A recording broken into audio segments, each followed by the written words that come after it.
Hey there everyone, Evan here again with Sea Goddess Whale Watching right here outside of Moss Landing Harbor.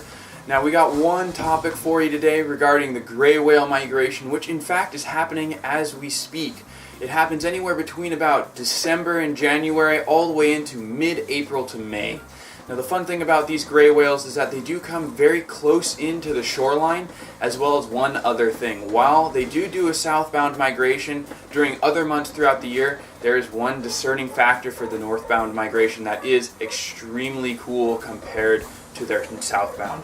What is very cool about that northbound journey is, in fact, there is one animal that will be there that is not present during that southbound trek.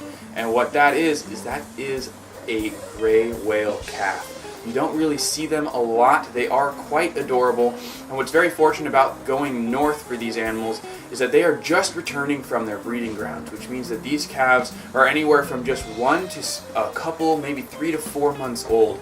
And the very cool thing, as everyone knows, usually juveniles of any breed are going to be extremely inquisitive, which means that a lot of these animals, especially the calves, have never even really seen a boat or a person before, meaning that they may get very close, very excited when they see some of these boats. And that's always a fantastic experience, not only for whale watchers, but to really, even for scientists, to get a good look at what these juveniles are going to do. And the great thing, as I mentioned earlier, is that they do in fact come in a little bit closer to the bay because there are some residual orcas that just kind of wait for those calves to be coming up through the bay, which allows us to get a much closer view because those parents are going to be dragging the calf in right next to the shoreline to protect it, allowing us to get a much better view. For the most part, when we do see them going north, you're going to see mainly females and small calves coming up around this time between about March all the way into May.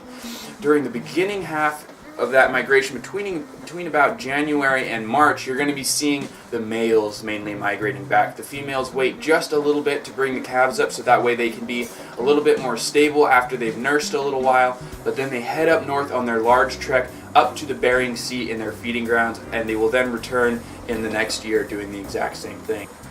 Now, for anyone who does want to make this an experience all their own and come out and really take a good look at these calves and the mothers as they're migrating north up to their feeding grounds, feel free to give us a call or visit our website. We'd be more than happy to accommodate anyone out here on the bay, and we look forward to seeing you out here soon. Thanks again, everyone.